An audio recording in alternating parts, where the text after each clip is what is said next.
If you're interested in learning how I launched Zim Excellence, then you're in luck.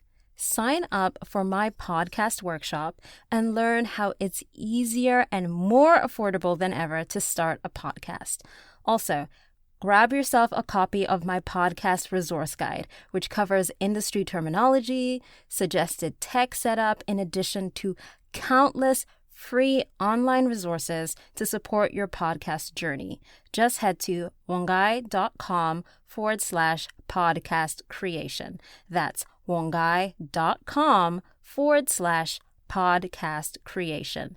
The link will also be down in the show notes. Now, let's start the show. Yo, welcome to the party. Hello, makadini salibonani. My name is Vongai, and you're listening to Zim Excellence, a weekly celebration of Zimbabwe's changemakers and trailblazers. So here's the secret, y'all. Zimbabweans are actually dope AF, and it's just time that we recognize it. So grab yourself a plate of sadza and grab that stony ginger beer, and let the party begin. Hello, and welcome to another episode of Zim Excellence. Today is a special day, not only because we are recording on Beyoncé's 40th birthday. Happy birthday, Beyoncé.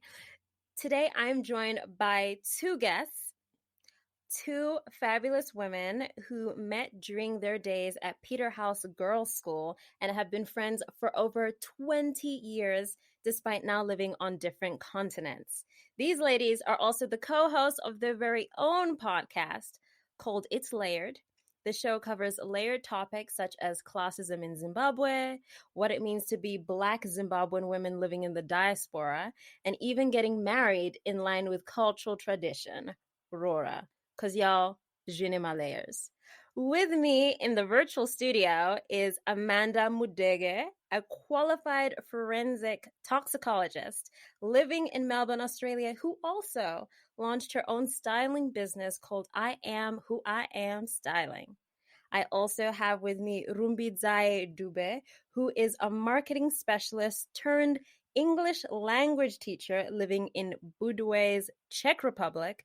She is also the social media and strategic manager for the Black African Women Network, which is a media platform that seeks to amplify Black African voices to be seen, be heard, be inspired.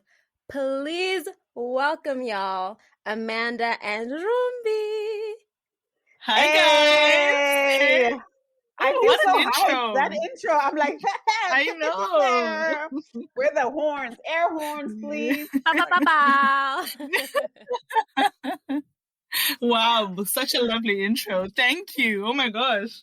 Thank you so much. So good to see you, Vongai. Y'all are so welcome. So I'm just gonna backtrack a little bit so that the listeners are able to identify whose voice is whose. So Amanda, please share your beautiful voice with us. Hi guys. And Rumbi. Hello, everybody. There we go. So we got two goddesses in the studios today. Ladies, it is so great to have you on the show. I am a huge believer in women's empowerment and supporting each other, especially as Black women. So it's glad to have you here so that we can prove to the listeners and also the Zimbabwean community at large that there is no competition between us. None at all. Say it again. No competition between us. We support each other. Yes, as it should be. 1,000%. Love it.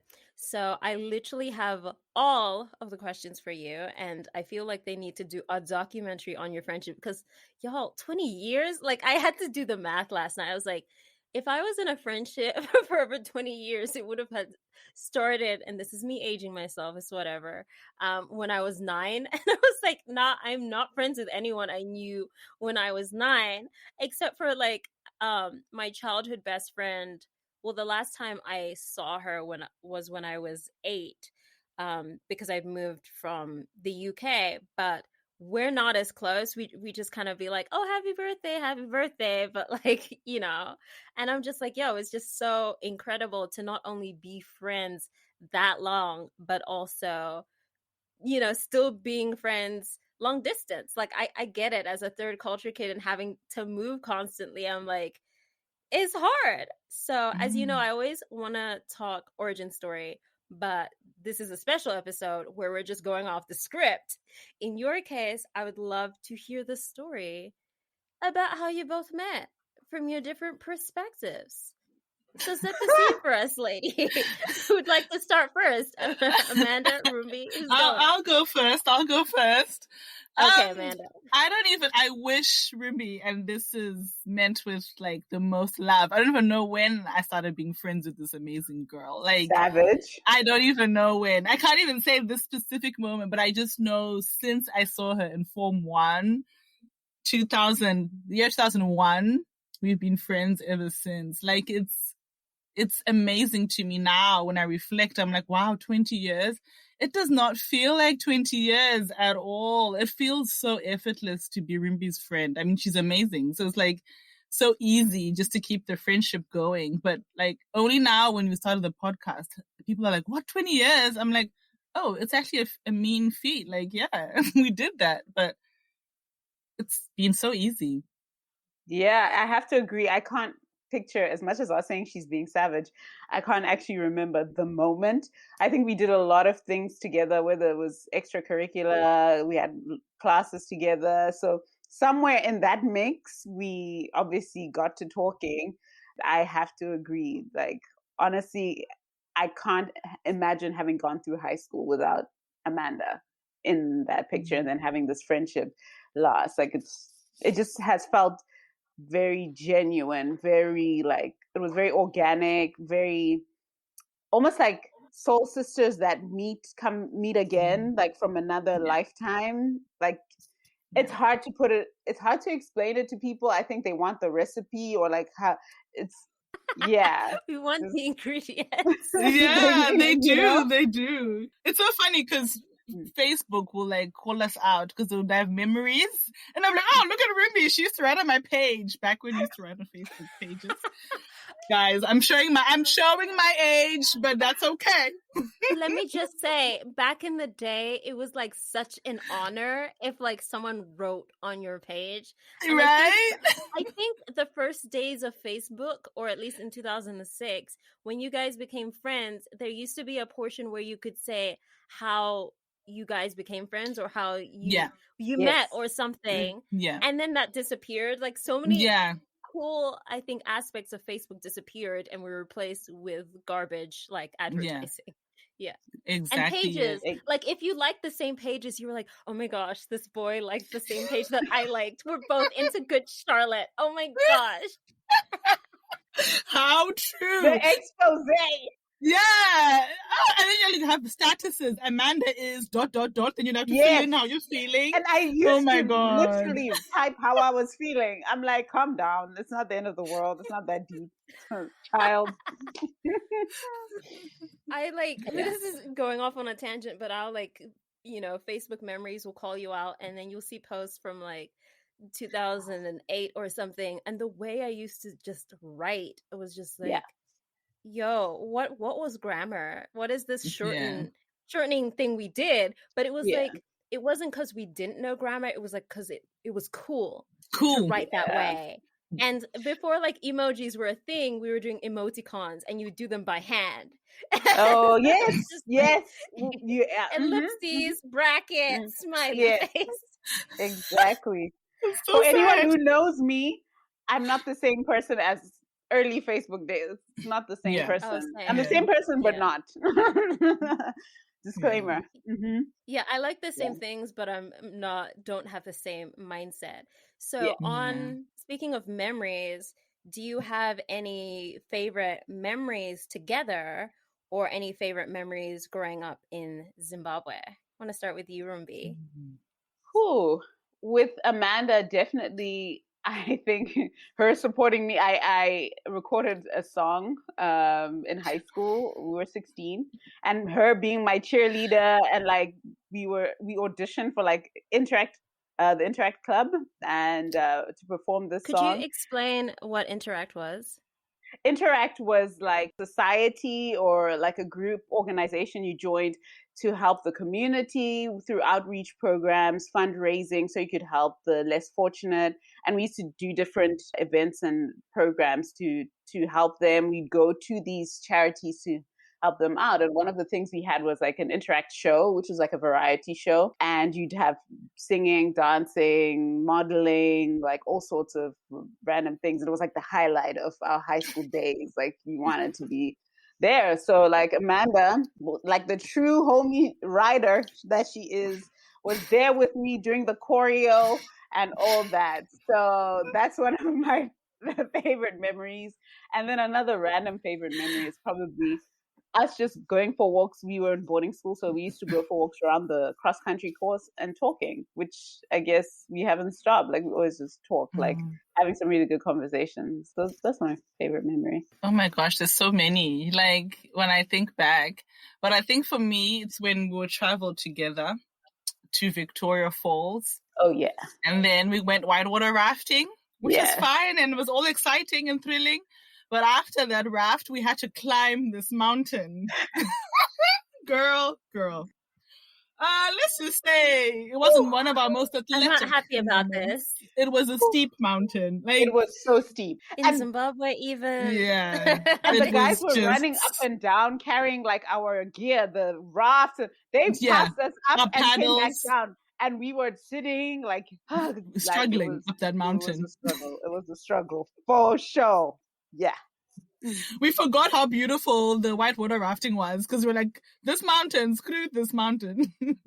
Oh, wow. What were your days like at Peter House? It was a small girls, very small group of black girls. For sure. Really? Yeah. Back in our day, definitely. Yeah. I don't know what the numbers would be now. I would assume probably more. Was it half and half, do you think? Or I think by the time we finished, it was half and half. Because for us, Vongai, we had it at the peak of land reform. Yeah. So we actually, only in our second year of high school, when we had classmates that had their land taken away from them. So we even had a case in our year where land was taken up from one, like a white girl had their land taken away by another black girl in our year.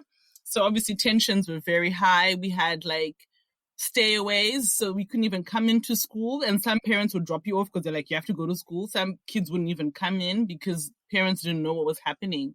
We had some of our classmates feature on the news because they were getting interviewed because their farms were being taken. So it was a very tumultuous time to be at school, especially a school that has race at the forefront of its image, so to speak. Because it was like, you were pretending like everything's normal, but the world is like literally tumbling burning around you. Yeah. It was strange.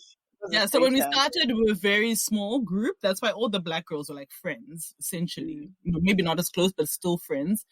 By the end of it, we probably were more black girls, but definitely we had a big shift so quickly throughout that 6 years. Yeah. All right. I'd like to ask where y'all are from in Zimbabwe and what being Zimbabwean means to you. Amanda, you go first. So I'm from Chikomba district. So it's just a bit outside of Wedza. That's where my parents actually both are from, which is quite unique because a lot of times parents are from different parts of Zimbabwe. Ndinoyera Mutupo, which is Ziva, which means fish.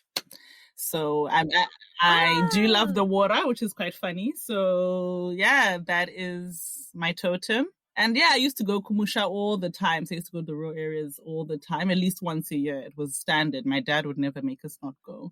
But since I've come to Australia, it's been every time you go to Zim to visit, you only got such a short time. And then it seems like another trip to go elsewhere. So I have been pretty bad in the last few years. But when my husband and I got married, we made sure to go because I had to show him where I'm from, you know, not just the city life. So yeah. So the area you're from, is that like a town? Yeah, so the whole district is called Chikomba. Yeah, and then the Chikomba and the actual little small growth point, like township, is called Kwasadza. Yeah, but it's like the nearest big town. That's Yeah, so and fun. the nearest big town is Weda, which most people wouldn't know, I guess. Oh, cool, cool, cool, Yeah. cool, cool, cool. And what does being Zimbabwean mean to you? I think being Zimbabwean means to me diversifying. Like, I think we've had to adapt so quickly to so many different scenarios and situations in our lives that we are a diverse group of people. Everyone's doing something in something. Like, you always find a Zimbabwean in every aspect of anything you can think of. And I think, as much as we're not all home anymore, us actually leaving home has made us very diversified. And I love that about being Zimbabwean. We can fit in anywhere. I love that so much. Rumbi, where are you from? And what does Zimbabwe mean to you? So I am from Lower Gweru. That's Kumusha for me. It's just on the outskirts of Gweru town. And that's where my father's family comes from. So I'm Debele. So as Amanda said, my parents come from different parts. My mom from Kwarusape, she's Shona. So already was born into like that, tension, Debele Shona tension in itself. But yeah, so that's Kumusha and Ndoyera Mbizi, Edube. So they call me Madube, which is a zebra. So that's Kumusha. Grew up in Harare and different places. That's a story for another day. Yeah, I saw. Yeah. And what it means to be Zimbabwean for me is to be resilient, sometimes to our own detriment, I believe. I think we are also very adaptable and make things work. I love being Zimbabwean, and I also feel the burden of being Zimbabwean. I think it's a twofold thing. There's the beauty and the struggle that comes with that. And ultimately, one thing I definitely respect about us is, our minds, education, how we, when you see the world, you really see that we were given a gift in how education is paramount for us. Like, and how we are then able to adapt and be resilient because we have that sort of foundation that enables us to go into different places and spaces and do the multiple things that we end up doing.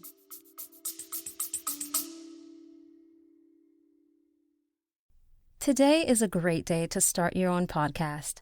Whether you have a message you want to share with the world or you think, ooh, it could be fun to have my own talk show like Vongai, getting started is easier than ever.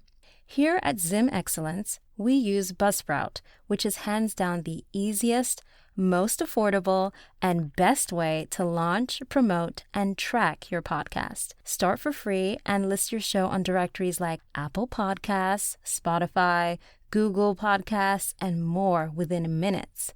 Podcasting isn't hard when you have the right partners, and the team at Buzzsprout is passionate about helping and teaching you to succeed. Just check out their YouTube videos. They are filled with tons of information. So join over 100,000 podcasters already using Buzzsprout to get their message out to the world.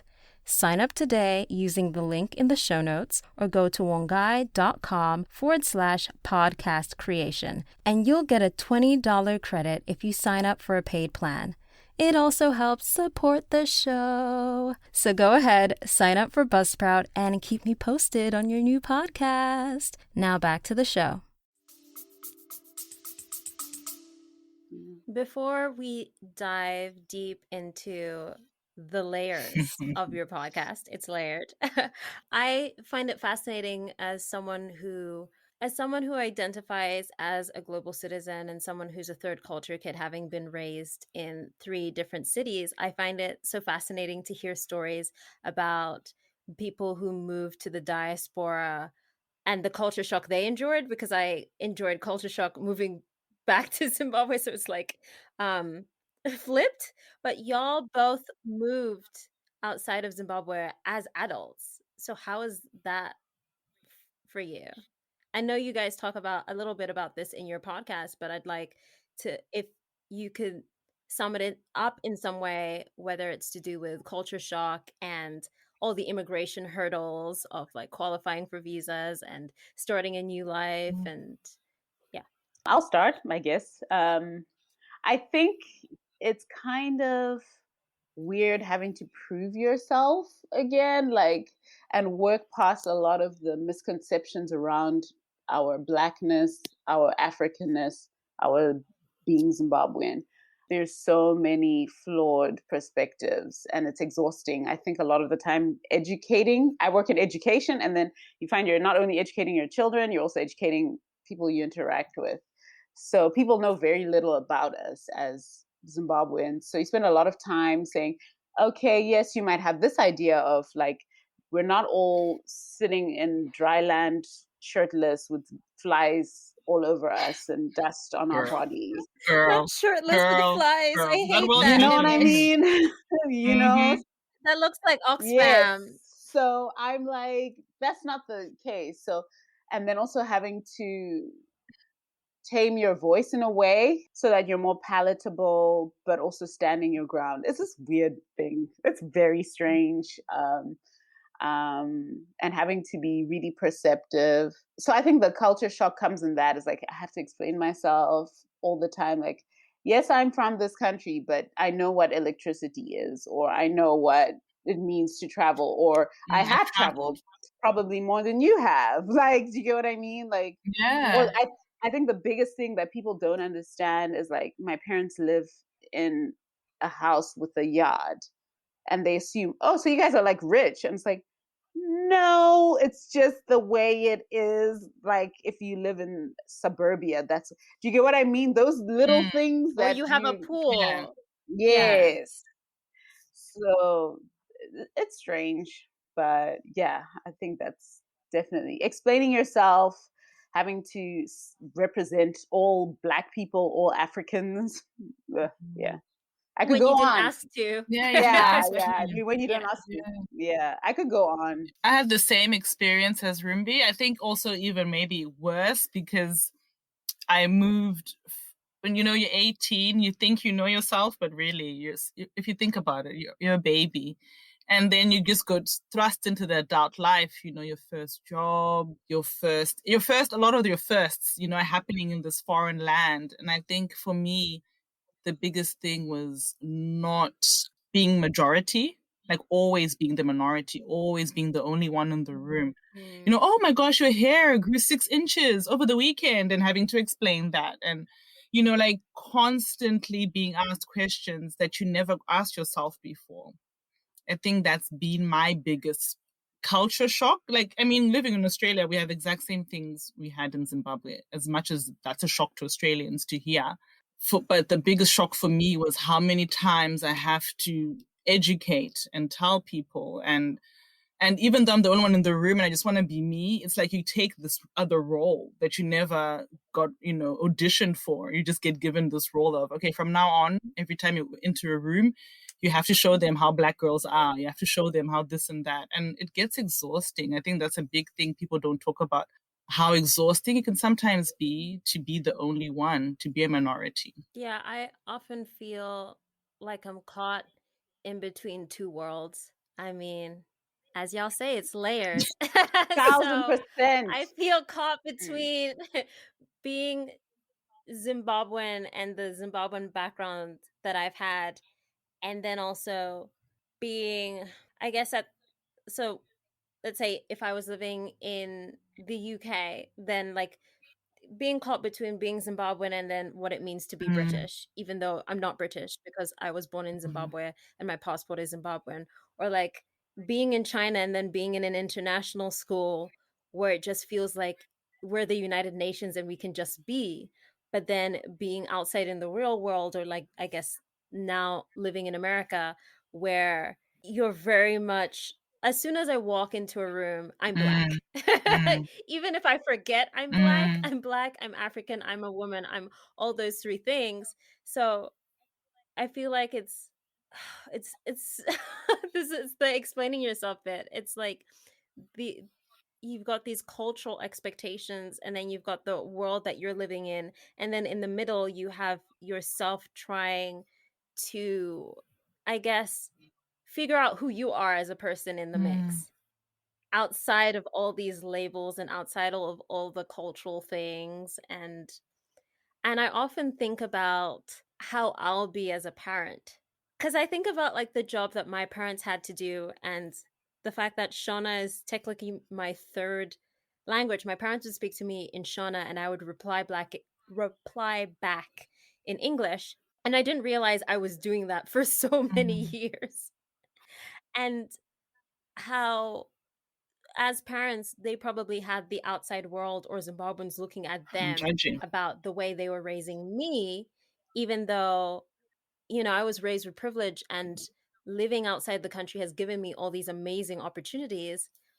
But then at the end of the day, when I was living here, I'm being bullied, or I'm being made to feel like I'm not Zimbabwean Yeah. enough. I say this in air Yeah. quotes. For the listeners that can't see me But doing what the air is quotes, Zimbabwean enough? it's Yeah. What is confusing. it? What does it mean now? Anyway, do Yeah. you get what I mean?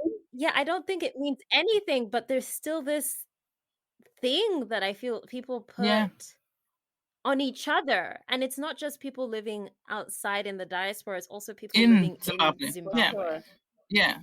Like Yeah. we touched on this on our classism episode, because we're like, well, we're all Zimbabwe. Which I commend you for, because you were having Yeah. that conversation. I'm like, yes, we need to Yeah. talk about Yeah. classism. It's an And issue. yes, we can understand and we do acknowledge our privilege. Of course, our parents worked hard to then get the jobs they could get, to then allow us to go to the schools we could go to. But ultimately, the division it brings is just, it's astounding. Like, it's like you can't date this guy because he went to that school. You can't speak like this because then that means this. And it's just so, it strips you, right? It leaves you so raw because every move you make, you have to think 2 or 3 times before you make it. And then when you finally leave Zimbabwe and go elsewhere with that in your mind already, it doesn't give you a good foundation for wherever you're going, because you're like, what is being Zimbabwean? Because even in Zimbabwe, I'm not Zimbabwean enough. So it's such a layered, confronting, to be honest, conversation, which a lot of people don't want to have, because it is what it is, right? Let's not go there. So, zvine malayers. Yeah, and then we haven't even talked about like colonialism, because it dawned on me last year when we were all having conversations about race that possibly the reason why I'm judged for speaking English is because it's colonialism. And I'm like, whoa. And then I think about like, my very existence, because my accent used to be super British when I moved here. Like they say your accent or your voice is impacted by the places you've lived at least 5 years. So now my voice is just very mixed and weird, and I can make it do things on command, but like when I'm not thinking about it, it just goes all over the place. And I just think about like, whoa, it must be so, like I said, my existence is mind-blowing, because here I was, moved here when I was 8, and my voice was super duper British, and I'm feeling all these aggressions and judgment from people, whether it's people I went to school with, or people who within my family, or even white Zimbabweans. And I'm like, why is this? But as a child, I just didn't know what was up. I wasn't aware of the larger issue of race and colonialism and all of that stuff. It was new to me. But I'm just thinking, oh, I'm not enough. Oh, I don't deserve to be. This gets me emotional to the point that it's like I don't deserve to be alive. I don't deserve to exist, when it's not it. And I feel like as I've gotten older, I'm able to then slip into other people's shoes and see things from different perspectives and be like, oh, because the subconscious mind is the fully formed at the age 7, and they say we change as people every 7 years. So the ego is operating from the age of 7. So like they say, hurt people. A lot of the times we're operating from that hurt 7-year-old without realizing it. And the judgments that people put on you anyway for not being Zimbabwean enough, or looking, or I don't know. As a nation, we're already diluted in so many. So when you speak of colonialism, the true essence of what it means to be Zimbabwean has already been kind of like mixed up. It's not.